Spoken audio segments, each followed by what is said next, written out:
A CEO I worked with a while back once leaned across the table, lowered his voice, and he said four words: "It's not me, it's them." And in that one sentence, he told me everything about what was actually wrong and what was happening, just not the way he thought the things were wrong. If you ever looked at your team and thought, they don't get it, this one is for you. Because the most common leadership frustration there is, it's almost always partly self created. Stay with me. This might just change the way you think about yourself as a leader. Let me tell you about Jack. So, Jack built his company from a few dozen people to several thousand over about a decade. He was like one of those powerhouse people, brilliant, visionary, Elon Muskish, the kind of leader who could see around corners. And as the company grew, something happened that he really didn't notice. He he obviously had less time. He didn't know everybody in the company, and his interactions got shorter. He was more transactional, and he would ask a question in a meeting in a pointed way. He would hand down a decision without really explaining it because he was moving fast and he was carrying all this weight of the company. What he wasn't doing is he wasn't registering how any of his behavior was landing because that wasn't his focus. He was more focused on, I got to scale and I got to get things done. But what happened is a reputation formed around him and nobody decided it. It just happened, right? So people started thinking, okay, Jack is admired. He's brilliant, but Jack is intimidating. This aura around him, this intimidation aura, was not because he yelled and not because he was cruel, because he wasn't cruel.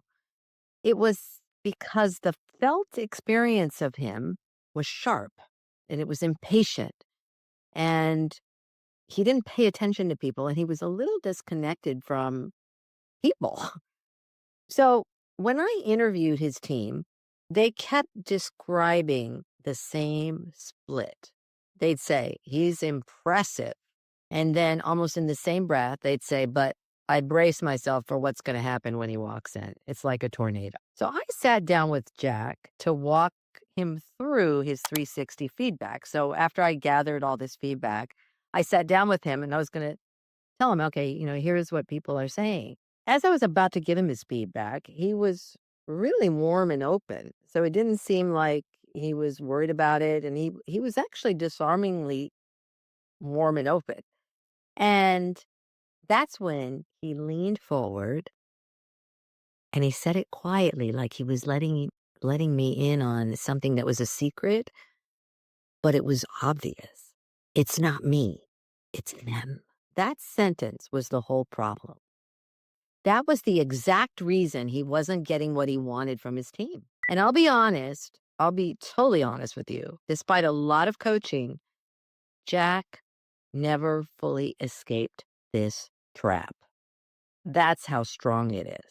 Now, before this sounds like it's about Jack, let me hold up the mirror because I want you to listen for yourself in these.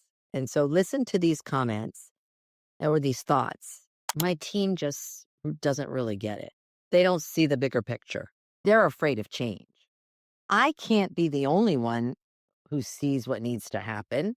Look, I'm not saying I don't need to adjust, but at the end of the day, I've got a job to do. And that's why I hired other people to do the other thing. Sound familiar? If even one of these landed a little too close, good. That's not a problem. That's a doorway. Because what's happening here has a name. Psychologists call it, sit with me for a minute, I'm going to give you a little theory, the fundamental attribution error. And once you see it, you can't unsee it. Here's what it means. When other people mess up, we explain it by who they are, their character, their flaws, their lack of commitment. Those are the reasons why they mess up. But when we mess up, we explain it by what was around us. It was the pressure. It was the timeline, the impossible quarter. Nobody could have done anything better. Same outcome, but we tell two completely different stories. We do this. We naturally do this. Other people, it's them, but when it's me, it's not me, it's all the stuff around me. So when your team underperforms, it's because they're not committed enough. When you underperform, it's because the quarter was brutal and you didn't have the support you needed. We give ourselves the context and the benefit of the doubt. We give everyone else a character verdict. So here's the uncomfortable question I want you to sit with. What if your team's behavior isn't telling you who they are? What if it's telling you something about what it's like to be led by you? What if your presence is teaching people every single day exactly how to behave around you, and it's not how you would want them to? This is the heart of it. Here's something 2 decades of this work has taught me. Your words and your tone don't just pass along information. They actually tell people what's safe, what you value, what you reward, what you're going to punish, and what is dangerous for them to say out loud. Because your behavior, everything you do and say, is data. And your reactions are training people. And people learn fast how to survive you because their livelihood depends on you, because their jobs depend on you. Think about what that means. If your leadership imprint, and that's what I call it, your leadership imprint, creates fear, people will not tell you what you need to know. If your imprint creates instability, people will spend their time managing you instead of working with you. They'll go around you. Yeah, it doesn't happen to you. You've done it. It happens to you. And if your imprint creates distance, people will just comply with you, but they won't commit. They'll just do what they're told. So follow that logic all the way down. You cannot build courage in a team while your imprint is teaching them to avoid risk. You cannot build ownership while your imprint signals that you don't trust them. And you cannot build real commitment while your imprint tells people they're interchangeable. Your imprint is not what you intend, it's what you're teaching people. And here's why this is actually good news. If the behavior around you is partly something you're teaching, then you have more leverage than you thought. This was never about taking the blame for everything. That's not what I'm talking about. It's about seeing your influence and how big it is and where it actually lives. So here's how you start to interrupt this trap, that it's not me, it's them trap. And I call it a trap. I want to give you one question and one practice. First, I'll give you the mirror question. Ask yourself, where might I be using the story "it's them" to avoid a harder look at how I'm actually showing up? Don't rush past this one. Let that be a little uncomfortable. The mirror is uncomfortable sometimes. So sit there for a minute. And now, after you've sat in the mirror, second is the interruption.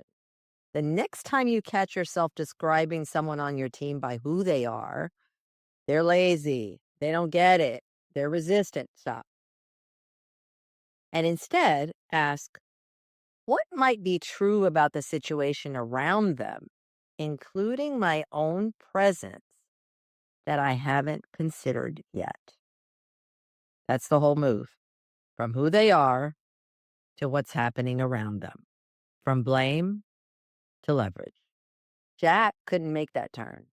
I hope you can, because the leaders who can ask that question honestly are the ones who stop fighting their teams and actually start leading them.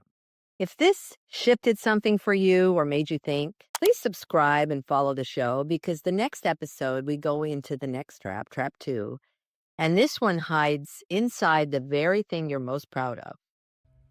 Right now, somewhere on your team, there is a person who has stopped bringing you the truth. They didn't decide to do it. They learned it, gradually, from how you respond when they bring you something inconvenient. A flicker of impatience, a rushed reply, a look that lasted half a second too long. They started rounding the edges of what they tell you.